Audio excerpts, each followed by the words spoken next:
Any summer holidays kannu call GT Holidays ku pannu. GT Holidays, South India's #1 travel brand. Ilaiyaraaja சாரோட biopic வரப்போகுது. Dhanush sir நடிக்கிறாரு. Bharathi Raja sir கேரக்டரை யார் பண்ண போறா அப்படின்னு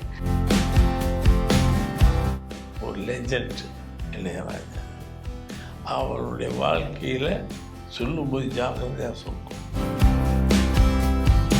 விட்டு குத்து போகிற டைரக்டர் இதில் அதெல்லாம் வராது. இளையராஜா படத்தில் என்ன சான்ஸ் இல்லை.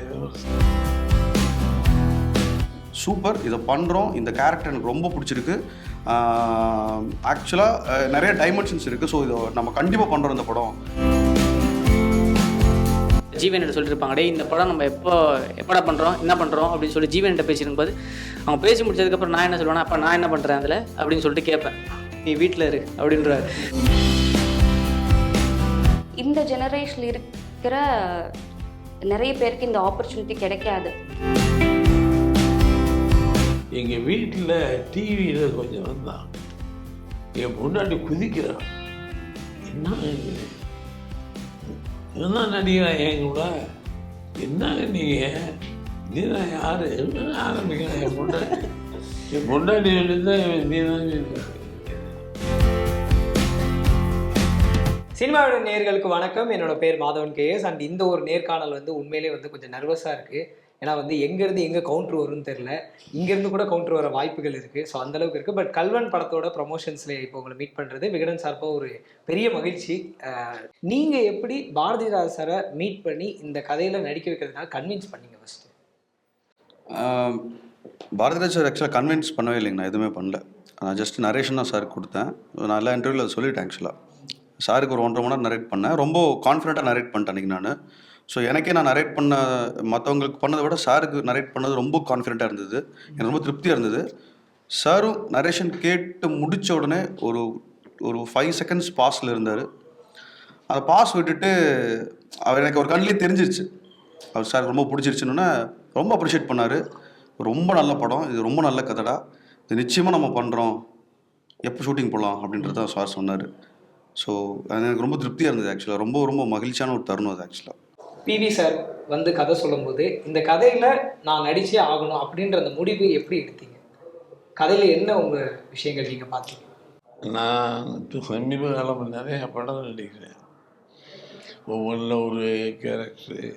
அப்புறம் இன்னொன்று ராக்கியில் ஒரு மாதிரி.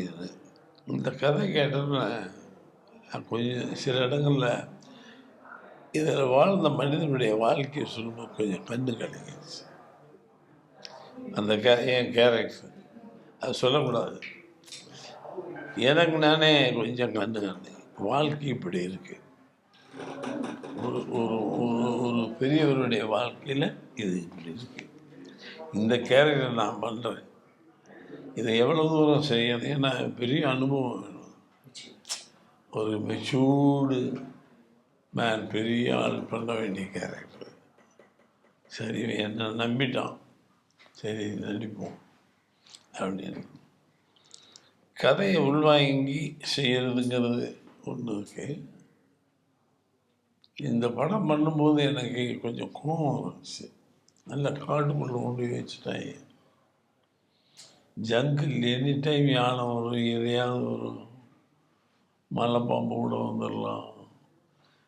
என்னடா ஏன்டா இங்கே வந்தோம். பயங்கர கோல்டு வரைங்க. நான் மார்கழி மாதத்தில் ஷூட் பண்ணோம். ஸோ சாரோட ஏஜுக்கு அந்த கோல்டு ரொம்ப பயங்கர ஷிவர் அது ஆக்சுவலாக.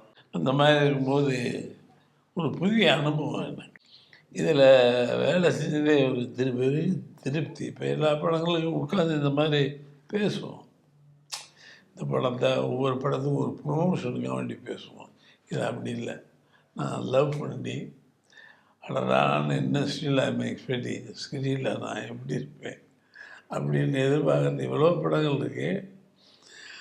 இந்த படம் நான் ரொம்ப எதிர்பார்க்குறேன். என்ன இப்போ தங்கர் பிச்சை படம் பண்ணேன், அதுக்கு முன்னாடியே ஏதோ பண்ணியிருக்கேன், எல்லோரும் ப்ரமோட் பண்ணுவாங்க.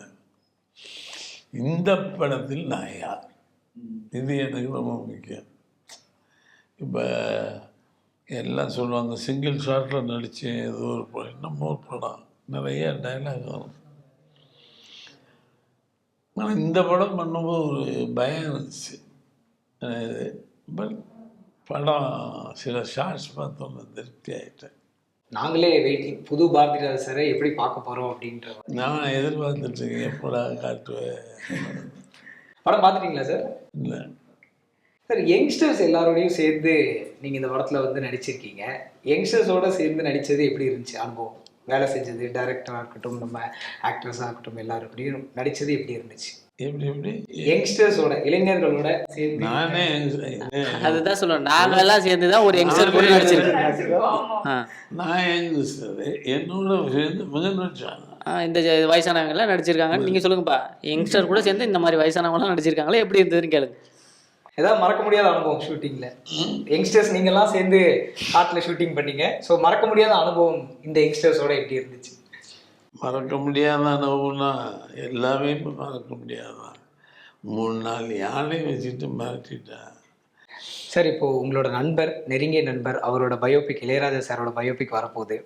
தனுஷ் சார் நடிக்கிறாரு. அதை பார்க்கும்போது, அந்த பயோபிக் அனௌன்ஸ்மெண்ட் கேட்கும்போது எல்லாருக்குமே ஒரு சந்தோஷம் வந்துச்சு. சந்தோஷத்தை தாண்டி ஒரு கேள்வி வந்துச்சு, பாரதி ராஜா சார் கேரக்டரை யார் பண்ண போறா அப்படின்னு. உங்களுக்கு யார் பண்ணால் நல்லா இருக்கும்னு நீங்கள் நினைக்கிறீங்க? இங்கே கூட ஒருத்தர் இருக்காரு. என் கேரக்டரை என்னை தவிர யாரும் பண்ண முடியாது. இல்லை, அந்த கான்ஃபிடன்ஸ் இல்லை. அந்த பார்வை, அந்த குரல் யாருக்குமே வராதுங்க. இப்போ ஏஐலாம் நல்லாவே வந்துருச்சு. ஒருவேளை சார் வந்து அது நல்ல ஆப்ஷன் தான் ஆக்சுவலாக. ஒருவேளை அந்த படத்தில் நடிக்கிறதுக்கு, உங்கள் கேரக்டருக்கு நீங்களே நடிக்கிறதுக்கு கூப்பிட்டாங்கன்னா போவீங்களா சார்? என் நண்பனுக்காக போயாகணும் இல்லையா? டிஏஜிங், ஆர்டிஃபிஷியல் இன்டெலிஜென்ஸ், இதெல்லாம் இந்த டெக்னாலஜியில் யூஸ் பண்ணி. ஆமாம்,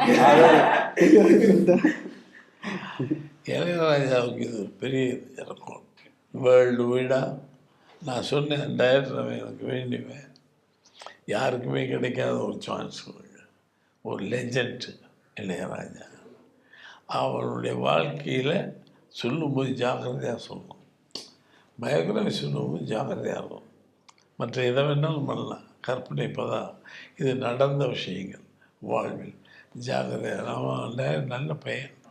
அவரோட முதல் படத்தில் கூட நீங்கள் நடிச்சிருந்தீங்க, ராக்கி படத்தில். ஆமாம், ராக்கியில் ஒரு ஹிட் பண்ணால் கூட நல்லா பண்ணியிருப்பேன். எல்லோரும் அப்ரிஷியேட் பண்ணாங்க. அவன் அந்த மாதிரி ஒரு டைப் வெட்டு குத்து கொலகார டைரக்டர். இதில் அதெல்லாம் வராது இளையராஜா படத்தில். என்ன சான்ஸ் இல்லை. இது ரொம்ப கூப்பிட்டா போயிடுவேன். ஆமாம், என் நண்பனுக்காண்டி இளையராஜா நடித்தாங்கல்ல, தமிழ்நாடு நாடகங்கள் நடிச்சிருக்கோம். இளையராஜா என்ன நாடகம், பாரதியார் நான் வருவேன், இவன் இந்த காப்புலராக வருவான் இளையராஜா. அவன் வந்து கடனை கிடந்தள்ளத்தை மேடனை உழைத்து களனியாக்கி ஏறுன 60 வருஷம் ஆச்சு. அவர்களால் உயிர்களும் இல்லை, அவர்களால் தாழ் குளத்தின் தாழ்விலும் தாழ்ந்த தரங்கட்ட குளத்துவாங்க. இந்த செருப்பை தூக்கிட்டு வந்து அப்படி போவான். அதில் இவன் அந்த பாலிஷ் போடுறாள். நான் போய் வீட்டு கிண்டல் ஸ்கிரிப்ட் இல்லாதெல்லாம் பேசுவான் இளையராஜா. டேய் விடுறா, போகிறா உள்ள விட மாட்டோம்.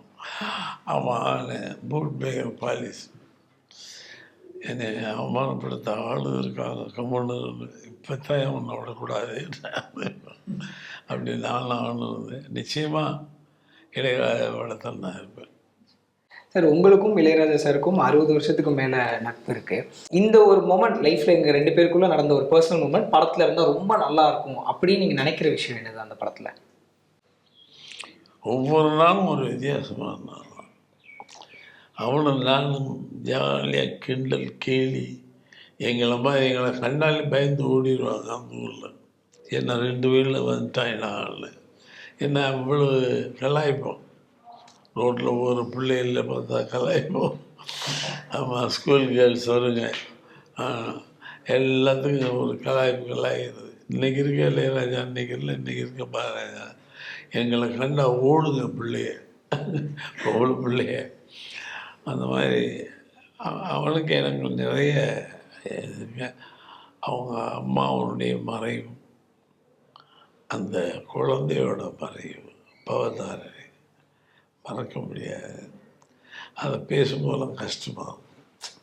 ஒரு இளையராஜாவுக்கு அப்படி ஒரு சோதனை வரக்கூடாது, பட் எல்லாருக்கும் வந்து தான் மரணம் என்பது தவிர்க்க முடியாத ஒன்று. எப்பேற்பட்ட ஜாம்பவானுக்கும் அது வந்தே ஆகும். எனக்கும் வரும், வந்து போயிடுச்சு. மரணத்தின் எல்லை வரைக்கும் போனேன், தூக்கி சாப்பிட்டு வந்துட்டேன். இன்னும் நிறையா செய்ய வேண்டியது, போய் தொலைன்னு கடவுள் சொல்லிட்டார். அப்போ இன்னும் கொஞ்சம் படம்லாம் டயட் பண்ணிட்டுமே அப்புறம் தூக்கிடலான்ட்டாங்க.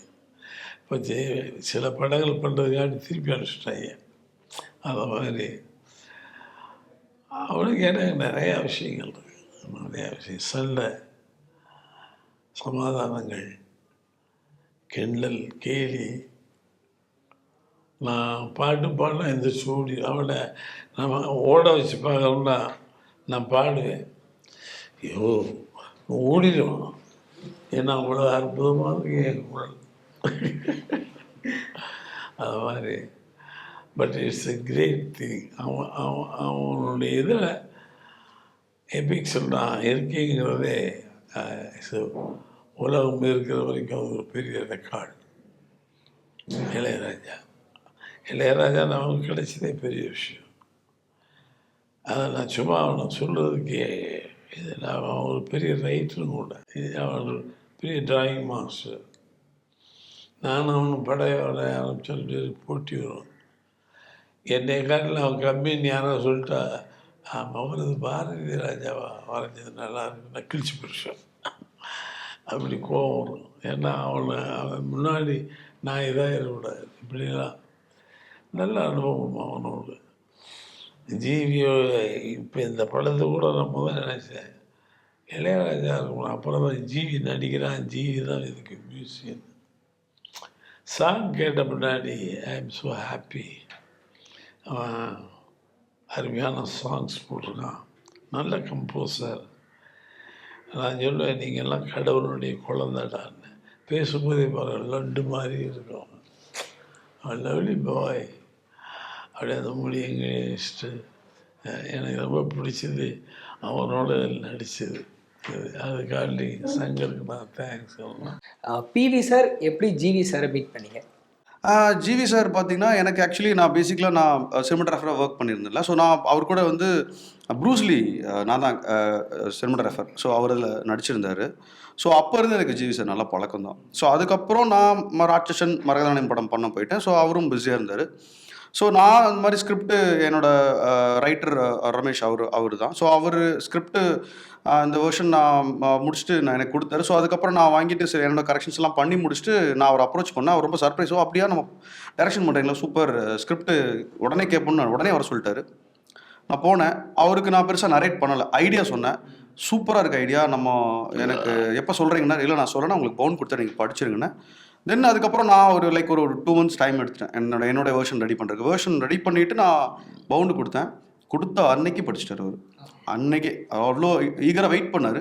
ஸோ அன்னைக்கே படிச்சுட்டு சூப்பர், இதை பண்ணுறோம், இந்த கேரக்டர் எனக்கு ரொம்ப பிடிச்சிருக்கு, ஆக்சுவலாக நிறைய டைமென்ஷன்ஸ் இருக்குது, ஸோ இதை நம்ம கண்டிப்பாக பண்ணுறோம் இந்த படம். ஸோ அவர் ஃபஸ்ட்டு கேட்ட கொஷின் என்ன, தாத்தா யார் பண்ணுறா அப்படின்னு தான் கேட்டார். ஸோ நான் அப்போ கன்ஃபார்ம் பண்ணலை, சார்கிட்ட நான் அப்போ அப்ரோச் பண்ணவே இல்லை. இது கண்டிப்பாக இந்த கேரக்டர் வந்து எப்படி கெம்மன் கேரக்டருக்கு நீங்கள் ஸ்பெஷலாக வரீங்களோ அந்த மாதிரி இந்த கேரக்டர் ஸ்பெஷலாக இருக்காங்க ஒருத்தர். அது நான் இன்னும் சார்கிட்டே டெல்லி சார்கிட்டே சொல்லலை. ஸோ அவர்கிட்ட சொல்லிவிட்டு சொல்கிறேன்னா, அப்புறம் அவர் கேட்டார் உங்கள் மைண்டில் யார், பாலாமணி யார், சூர்யா இருந்தாங்க. எனக்கு பாலாமணி அப்போவே இவானா, எனக்கு அவங்க பேர் கூட எனக்கு தெரியாது. எனக்கு ஒருத்தங்கள நான் ஒரு ஃபோட்டோ பார்த்தேன் இன்ஸ்டாவில். ஸோ எனக்கு அவங்க ரொம்ப பாலாமணியாக எனக்கு தெரிஞ்சாங்க அவங்க. ஸோ இவங்க பண்ணால் அது கரெக்டாக இருக்குன்ற ஒரு ஐடியா இருந்தது. அதுக்கப்புறம் தீனா வந்தார். ஸோ இந்த மாதிரி எனக்கு எல்லாருமே ஒரு மாதிரி ஆல்மோஸ்ட் நான் சூஸ் பண்ணதை விட இதுக்கு யார் கரெக்டோ அவங்களே அதுக்கு வந்துட்டாங்க. இவன் அவங்களோட நடித்த இவனா கூப்பிட்டா நீ ஒன்றும் சொல்ல முடியாது. நல்ல ஆர்டிஸ்ட் நம்மளுக்கு கிடைச்ச சொன்னதில்ல. உனக்கு சொன்னது தானே கோட்டயம், வெரி குட் ஆர்டிஸ்ட். அங்கேருந்து வந்த பொண்ணு தமிழில் இவ்வளோ ஆழமாக நடிப்பேன் நான் நினைக்கிறேன்.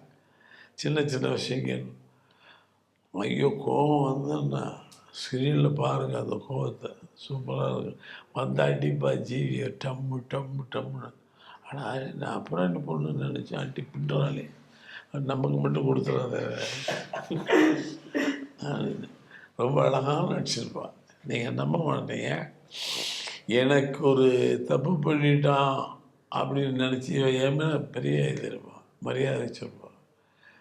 ஏண்டா நீ இப்படி பண்ணிட்டேடான்னு வந்து அடிப்பாக வருங்க, நம்மளுக்கு தூரகாத ஓடலாம் பொண்ணு அப்படின்னு. நல்ல ஆர்டிஸ்ட், நமக்கு சமீபத்தில் கிடைச்ச ஒரு அற்புதமான ஆர்டிஸ்ட். சார் அவங்களோட லவ் டுடே படம் நீங்கள் பார்த்தீங்களா? பார்த்தேன். பார்த்துட்டு ஆச்சரியப்பட்டேன். அந்த பையனும் கூட என்னன்னா, எப்படா நம்ம விரட்டி விரட்டி இவ்வளோ அடிச்சுட்டு இருந்தோம், கழுத நடிக்க தெரியலங்களா அப்படின்னு பின்னிட்டாலே. அது சூப்பராக படமே ஒரு அற்புதமான படம். இப்போ கல்வனில் நம்ம தீனா அண்ணனை பற்றி சொல்லுங்க. அவனை பற்றி நல்லா சொல்கிறதா முதல்ல சொல்கிறதா? நல்லா சொன்னோம்னா பொய்யா இருக்கக்கூடாது. பொய்யா சொல்லிட்டோம்னா வேற எங்கேயா வச்சு என்னை வறுத்தெடுத்துருவேன். இன்னொரு ஏன்னா இவனுக்கு ஆயுதம் கையில் இருக்கு, டிவி அவன் கையில், இது மாதிரி நினச்சா வைங்க நொக்கிடுவான். அதனால நான் அவனை பாராட்டி தான். என்ன உண்மையான அப்பாப்பா இல்லைப்பா, அதெல்லாம் போய்ப்பா, நீங்கள் உண்மையாக சொல்லுங்க. எது போய் என்னை பாராட்டு? இல்லைப்பா, நான் அது மாதிரிலாம் எதுவுமே பண்ண மாட்டேன். அப்படியா? நீங்கள் பண்ண வேண்டிய இடத்துலலாம் இல்லை பண்ணிடுவீங்க, எனக்கு தெரியும். அவனை எனக்கு தெரியவே தெரியாது. யார் இந்த பையன் ஒல்லியாக இருக்கான், Chandrababu sir, Chandrababu comedy artist sir, very popular. பொண்டாட்டி தான் கேட்டான், எனக்கு தெரியல. வீட்டில் இந்த பையன்லாம் என்ன உங்களுக்கெல்லாம் தெரியுமா? அவனை எல்லாருக்கும் தெரியுது, தமிழ்நாட்டுக்கே தெரியும். ஆமாம், ரொம்ப பாப்புலர் பொண்ணு. அது வரைக்கும் எனக்கு தெரியாது. சரி சரி ரைட்டு. இது இவனோட ஒரு அனுபவம் இருக்குது. அது என்ன அனுபவம் ஐயா? என்ன அனுபவம்? சொல்லுங்கப்பா சொல்லுங்க. அப்பான்னுவாங்க, எல்லாம் பண்ணுவாங்க. ஒன்றுக்கு போக செய்யணும் ஒன்று. அதெல்லாம் படம் பாருங்க, சுவாரஸ்யமான. நிச்சயமாக. ஏன்னா நாங்கள் உங்களை ரொம்ப வருஷமாக ஃபாலோ பண்ணும்போது ஒரு காமெடியனாக வந்து ஃபஸ்ட்டு இருந்தீங்க, அதுக்கப்புறம் கேரக்டர் ரோல் பண்ண ஆரம்பிச்சிங்க, கேரக்டர் ரோல் கலந்து ஒரு காமெடியனாக இப்போ தெரியுங்க. இப்போ வந்து தீனா அவர்களுக்கு கேரக்டர் ரோல் அதிகமாக வருதா இல்லை காமெடியன் சப்ஜெக்ட் அதிகமாக வருதா? இல்லையா, நான் இப்போது கேரக்டர் ரோல் மட்டும்தான் அதிகமாக இம்பார்ட்டன்ஸ் பண்ணுறேன். ஏன்னா கேரக்டர் ரோலில் என்ன ஒரு ஸ்பெஷல் இருக்குன்னா, அதில் என்ன வேணாலும் பண்ணலாம். அதில் காமெடியும் பண்ணலாம், எமோஷ்னலும் பண்ணலாம், என்ன விஷயங்கள் வேணாலும், நெகட்டிவ் ஷேட் கூட பண்ணலாம். ஸோ அந்த மாதிரி எல்லாமே கேரக்டர் ரோலாக வர்றது தான் எனக்கு வேணும். ஸோ அப்போ தான் என்னால் நிறைய விஷயங்கள் கற்றுக்க முடியும். இப்போ காமெடினா நான் ஒரு விஷயம் காமெடி மட்டுமே கற்றுக்கிட்டு காமெடி மட்டுமே பண்ணுறதை தாண்டி ஒரு வேர்சடைல் ஆக்டர்னால் நம்ம யாருக்கு என்ன சொல்லணும்னு நினைக்கிறோமோ அதை எப்படி வேணாலும் சொல்லலாம். இப்போது காமெடியாக சில விஷயத்தை நம்ம கன்வே பண்ணோம்னா ஒரு சிலருக்கு அது அப்படி சொன்னால் ஏற்றுப்பாங்க, சிலருக்கு எமோஷ்னலாக ஃபீல் பண்ணி சொன்னால் சில பேர் அந்த எமோஷ்னல் அக்செப்ட் பண்ணிப்பாங்க. ஸோ அப்படி ஒரு வேர்சடைல் ஆக்டராக இருக்கணும்னு ஆசை. ஸோ அது மாதிரி நிறையா வருது. இவன் பெரிய பாப்புலர் எனக்கு தெரியாது, யார் இந்த பையன் அப்படின்னு யோசிச்சுட்டு இருந்தேன். எங்கள் வீட்டில் டிவியில் கொஞ்சம் வந்தான், என் பொண்டாட்டி குதிக்கிறான். என்ன என்ன நடிக்கிறான் என் கூட, என்னங்க நீங்கள் தீனா யார் ஆரம்பிக்கிறேன். என் பொண்டாட்டி தான் தீனான்னு எனக்கு தெரியும். அப்புறம் அதுக்கப்புறம் கொஞ்சம் மரியாதையாக நடக்க ஆரம்பிச்சிட்டேன். இதை நீங்கள் எப்படி பார்க்குறீங்க தீனா அவர்கள்? ஐயா, நான் பாரதி ராஜா சார் வீட்டில் இந்த மாதிரி ஒரு கான்வர்சேஷன் நடந்திருக்கு, அதை கேட்கும்போது உங்களுக்கு எப்படி? என்னென்னா எங்கள் வீட்டிலையே ஏகப்பட்ட ஃபங்க்ஷன்ஸோ என்னமோ நடந்திருக்குன்னா, எதை ரொம்ப பிளெஸ்ஸிங்காக நினைக்கிறேன்னா, எனக்கு ரீசெண்டாக மேரேஜ் ஆனப்போ எல்லோரும் வந்திருந்தாங்க. எங்கே நான் லொக்கேஷன் வச்சுட்டேன்னா, ஊர் சென்னை அவுட்டரில், சென்னைக்கு மிக அருகாமையில் அந்த மாதிரி ஒரு இடத்துல நான் இது ரிசப்ஷன் ஃபிக்ஸ் பண்ணிட்டேன். ஆனால் பாரதி ராஜா சார் அந்த ரிசப்ஷனுக்கு ஃபஸ்ட் ஆளாக வந்தது பாரதி ராஜா சார். எனக்கு வந்து நான் என்ன பண்ணுறது அப்படின்னு தெரில. நான் அங்கேருந்து ஸ்டேஜ்லேருந்து எனக்கு கல்யாணம் பண்ண ஆயிடுச்சு, எனக்கு ஒய்ஃப் பக்கத்தில் நிற்கிதுன்றதை நான் மறந்துட்டேன். ஓடி வந்து எப்பவும் போல் அப்பா கூப்பிட்டுட்டு போனேன். எனக்கு இந்த பிளெஸ்ஸிங் கிடச்சது எனக்கு பெரிய விஷயமா இருந்தது. எங்கள் அப்பாலாம் ஒரு மாதிரி தம்பி என்னப்பா உண்மையாக பாரதி ராஜா சார் தான் வந்துட்டு போனாங்களா நம்ம வீட்டு ஃபங்க்ஷனுக்கு அப்படின்ற மாதிரி இருந்தது. ஸோ எப்படின்னா நான் அப்பான்னு சொல்கிறது மாதிரி அவங்க என்னை பையனாக நினச்சி எனக்காக அவ்வளோ தூரம் வந்து எனக்கு விஷ் பண்ணதே பெரிய விஷயம் இல்லை. நான் இப்படி ஒருத்தவங்களை சம்பாரிச்சிருக்கேன்றது தான் எனக்கு இந்த படத்தில் நான் வந்து ஒரு நேமோ அடுத்த ஆப்பர்ச்சுனிட்டியே கிடைக்கிறதையும் தாண்டி எனக்கு இந்த மாதிரி ஒரு உறவு இருக்கிறது எனக்கு ரொம்ப சந்தோஷமாக இருக்குது. இப்போ வந்து பாரதிராஜா சார் கிட்ட நிறைய இப்போ அவரை பார்த்தோன்னே அவரோட படங்கள் பற்றி தான் பேசணுன்றது ஃபர்ஸ்ட் தாட் அவர் யாராக இருந்தாலும் நீங்கள் அப்படி அவரோட படம் நான் வந்து இது வரைக்கும் அப்பா வந்து ஒரு அவங்களோட மேக்கிங்கில் வந்த 60 படத்தோட விஷயத்த நான் ஒரு நாளைக்கு ஒன்று ஒன்றா என்னென்ன ஷூட்டிங் ஸ்பாட்டில் அவங்கள்ட்டேருந்து அதை கற்றுக்க முடியுமோ கற்றுருக்கேன். இப்போது இதை நம்ம நிறைய ஃபன் பண்ணுவோம். அப்பா வந்து எப்படின்னா சீரியஸாக ஒரு விஷயம் பேசிகிட்டு இருப்பாங்கன்னா அந்த இடத்துல சீரியஸாக இருக்கும். இப்போது அப்பா வந்து ஏதோ ஒன்று இப்போ ஜீவன்கிட்ட சொல்லிட்டு இருப்பாங்க, டே இந்த படம் நம்ம எப்படா பண்ணுறோம் என்ன பண்ணுறோம் அப்படின்னு சொல்லி ஜீவன்கிட்ட பேசியிருக்கும்போது அவங்க பேசி முடிச்சதுக்கப்புறம் நான் என்ன சொல்லுவேன்னா, அப்பா நான் என்ன பண்ணுறேன் அதில் அப்படின்னு சொல்லிட்டு கேட்பேன், நீ வீட்டில் இரு அப்படின்றாரு. ஸோ இது வந்து ஏன்டா உன்னை இங்கேயே பார்க்க முடியல, இதில் நான் படம் எடுத்து உன்கிட்ட நான் படாத பாடு பண்ணுமா, அது வந்து ஒரு ஃபன். ஆனால் வந்து எப்படி ஒரு லவ்விங் இப்போது என்ன பேசுகிறோம், நான் எதை மீன் பண்ணி நான் சொல்கிறேன் ஒரு ஃபன்னாக ஒன்று சொல்கிறேன்னா அது ஃபன்னான ரிப்ளை, அந்த மாதிரி ஒரு அண்டர்ஸ்டாண்டிங் எனக்கு அப்பாகும். அது ஸ்க்ரீனில் வந்து இன்னும் பயங்கரமாக ஒர்க் அவுட் ஆயிருக்கு. நீங்கள் பேசும்போது ஜிவி அவர்களை பற்றி சொல்லியிருப்பீங்க ஒரு அண்ணன் மாதிரி எனக்கு அப்படின்னு. அந்த பாண்ட் எப்படி வந்துச்சு உங்களுக்கு? அதான் இதுக்கு முன்னாடி நான் ஜிவி அண்ணா கூட ஒர்க் பண்ணியிருக்கேன். ஜிவி அண்ணா எப்படின்னா பேசவே மாட்டாங்க, ரொம்ப அப்படியே அமைதியாகவே இருப்பாங்க. நான் பேசினதே கிடையாது. இந்த கல்வன் படம் வந்ததுக்கப்புறம் எனக்கு எல்லா படத்துலையுமே போகணுன்னு நான் ஃபஸ்ட்டு செட் பண்ணுற விஷயம் என்னென்னா, எனக்கும் ஆர்டிஸ்ட்டுக்கும் வந்து ஒரு சிங்க்கு அதை க்ரியேட் பண்ணிக்கிட்டால் மட்டும்தான் நான் ஜிவி அண்ணனை ஒரு ரெஸ்பெக்ட் வச்சுருப்போம். அது வந்து ஆஃப் த ஸ்க்ரீன் எல்லார் மேலேயும் ஒரு ரெஸ்பெக்ட் இருக்கும். ஆனால் ஆன் த ஸ்க்ரீனில் வந்து நான் அவர்கிட்ட வேறு மாதிரி பேசுகிற மாதிரி இருக்கும், டைலாக்ஸோ ஒரு கேரக்டராகவோ வேறு மாதிரி பேசுகிற மாதிரி இருக்கும். எனக்கு வந்து அது டிஸ்டர்ப் ஆகக்கூடாது. ஸோ அதனால் வந்து அவங்கள்ட்ட ஒரு ரேம்ப் ஒரு சிங்க் வந்து நான் க்ரியேட் பண்ணிக்கணும். அவங்க இல்லை தீனா வந்து இதுக்காக தான் இப்படி பேசியிருப்பான் அப்படின்ற இது வரணும்.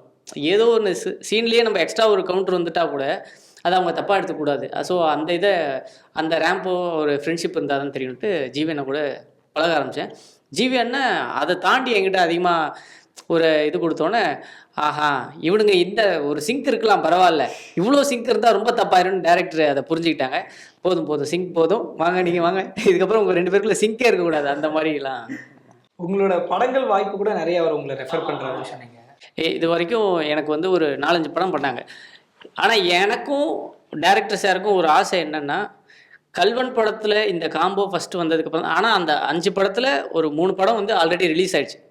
ஆனால் நாங்கள் இந்த கல்வன் படம் தான் ஃபஸ்ட்டு ஸ்டார்ட் பண்ணோம், அங்கேருந்து ஆரம்பமே. இந்த படத்தோட காம்போ ஃபஸ்ட்டு வெளியில் வரணும், இதில் வந்து இருக்கிற ஒரு விஷயத்தினால அடுத்த ஒரு விஷயம் நடக்கணுன்றது எனக்கு ஒரு ஆசை. அண்ணனுக்கும் அது ஆசை. ஆனால் வந்து அது சூழ்நிலைகள்னால தான் மிஸ் ஆகி போச்சு. அந்த டைரக்டர் சைட்லேருந்தோ அந்த டீம் சைட்லேருந்தோ ஆப்ஷன்ஸோ ஒன்று இருப்பாங்க, நம்ம இது சொன்னாலும் அவங்களுக்கு ஒரு டவுட் இருக்கும்ல, இந்த பையன் அப்படி பண்ணுவான்ட்டு. ஆனால் இதை பார்த்ததுக்கப்புறம் இன்னும் நிறைய படங்கள் வரும், இதே காம்பினேஷனில் வரும்ன்றது நம்பிக்கை இருக்குது. ஸோ அதனால் தள்ளி போயிருக்கு, எல்லாமே நல்லதுக்கு தான். ஆனால் கிங்ஸ்டன் படத்தில் ஜிவி அண்ணா படத்தில் நடிக்க முடியல, அது வேற ஒரு சுச்சுவேஷனால். ஆனாலும் அந்த படத்தில் நான் டைலாக் ரைட்டிங் பண்ணுறேன். நீங்கள் ஜிவி சார் அடிக்கும்போது அவருக்கு வலிச்சதோ இல்லையோ, பாரதிராஜா சார் தான் அதுக்கு பயந்தாருன்னு இப்போ மென்ஷன் பண்ணார். பாரதிராஜா சார் கூட நடித்த அனுபவத்தை பற்றி சொல்லுங்கள். எனக்கு ஆக்சுவலி ரொம்ப பயமாக இருந்தது உங்களை. இப்போ பக்கத்தில் இருக்குன்னா கூட அந்த ஒரு பயப்படுறாங்களா, இது பயம்னு சொல்லலாமான்னு எனக்கு தெரியல. பட் இன்னும் அவுட் ஆஃப் ரெஸ்பெக்ட் நம்மளுக்கு ஒரு தயக்கம் வரும் இல்லையா, அதுதான் இப்போ. ஆனால் ஃபஸ்ட்டு வந்து எனக்கு பக்கா பயம்தான். என்னன்னா லைக் நான் சொன்னேன் இல்லையா, ஒரு நியூ கமருங்கிற போது அது பயங்கரமான ஒரு எனக்கும் அவங்களுக்கும் இந்த மாதிரி ஒரு டிஸ்டன்ஸ் தான் என்னோட மைண்டில் இருந்தது. இப்போ இந்த டிஸ்டன்ஸு அதுதான் எனக்கு ஆக்சுவலி அவங்க சில சீன்ஸில் வந்து சொல்லி கொடுத்துருக்காங்கம்மா, கண் இப்படி வச்சுக்கோ, இந்த பொசிஷனில் நீ நின்னுக்கோ அப்படியெல்லாம் சொல்லி கொடுத்துருக்காங்க. இப்போ நான் வந்து ஒரு 2K கிட் அப்படின்னு வச்சுக்கோங்களேன். இந்த ஜெனரேஷனில் இருக்கிற நிறைய பேருக்கு இந்த ஆப்பர்ச்சுனிட்டி கிடைக்காது. இவங்க பாரதி ராஜா சார் மாதிரி ஒரு லெஜெண்டில் இருந்து அப்படி ஒரு விஷயம் அவங்க சொல்லி கொடுக்குறாங்க. நான் அது பார்த்து கேட்டு பண்ணுற ஒரு சான்ஸ் வந்து எல்லாருக்கும் கிடைக்காது. அது லக்கிலி எனக்கு கிடைச்சதுல எனக்கு ரொம்ப ரொம்ப சந்தோஷம். உங்களோட ப்ரீவியஸ் மூவியோட சக்ஸஸ்க்கு அப்புறம் எல்லாருமே எக்ஸ்பெக்ட் பண்ணுறது சரி இதே மாதிரி சிட்டி சப்ஜெக்ட்லேயே வருவாங்க அப்படின்ற மாதிரி. இது கம்ப்ளீட் ஒரு ரூரல் சப்ஜெக்டாக இருக்குது. ஸோ இந்த மாதிரி ஒரு டிசிஷன் எடுக்கும்போது அதில் கண்டிப்பாக இதில் ஒரு சக்ஸஸ் கிடைக்கும் அப்படின்ற ஒரு விதத்தில் எனக்கு டிசிஷன் எடுத்திருப்பீங்க. அது எப்படின்றத ஆக்சுவலி லவ் டுடேக்கு முன்னாடி பண்ணது கல்வன். ஆமாம் ஆமாம். பட் ஆடியன்ஸ் எக்ஸ்பெக்டேஷன்லேருந்து ஒரு டிராஸ்டிக் சேஞ்சாக பார்க்கும்போது இருக்கும். ஐயா நம்ம தாங்க ஃபர்ஸ்ட் அவங்கள ஃபர்ஸ்ட் சைன் பண்ணி நம்ம தான் ஷூட்டிங்கும் முடிச்சிட்டோம். அதுக்கப்புறம் ஆரம்பிச்சு பண்ண படம் தான் அவங்களுக்கு லவ் டுடே. ஸோ அது ரிலீஸ் ஆயிடுச்சு ஃபர்ஸ்ட்ல. பட் ஒரு ஆக்டர் பாயிண்ட் ஆஃப் வியூல இருந்து பார்க்கும்போது நல்ல விஷயம் தான். என்னன்னா like I am doing a village girl subject, ஒரு சிட்டி கேர்ள் சப்ஜெக்ட், ஒரு ரொம்ப ரூரல் வில்லேஜ் சப்ஜெக்ட். அது எல்லாமே வந்து ஒரு ஆக்டராக நான் அது ஒரு ஆப்பர்ச்சுனிட்டியாக தான் பார்க்குறேன். Because people can see me in different characters, different behaviors, different characteristics. அது ஒரு ஆக்டரை பொறுத்த வரைக்கும் ரொம்ப நல்ல விஷயம்தான். இல்லைன்னா ஒரு டைப் காஸ்ட்டுங்கிற ஒரு இதில் ஆக போகிறதுக்கு சான்சஸ் அதிகமாக இருக்கும். நம்ம ஒரே மாதிரி பண்ணிட்டோம்னா ஐம் ஹாப்பி தட் என்னோட கெரியரில் வர படங்கள் எல்லாமே டிஃப்ரெண்ட்டாக இருக்கிறதுல I am happy. Thank you so much.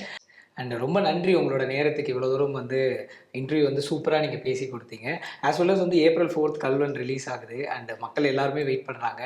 படம் தியேட்டரில் வந்து வெற்றி பெற விகடன் சார்பாக ஒரு பெரிய வாழ்த்துக்கள் சொல்லிடுறேன். நேரத்துக்கு நன்றி ஐயா. மிகப்பெரிய நன்றி. தேங்க்யூ. இனி சம்மர் ஹாலிடேஸ் கண்ணு கால் GT ஹாலிடேஸ்க்கு பண்ணு. GT holidays, south India's #1 travel brand.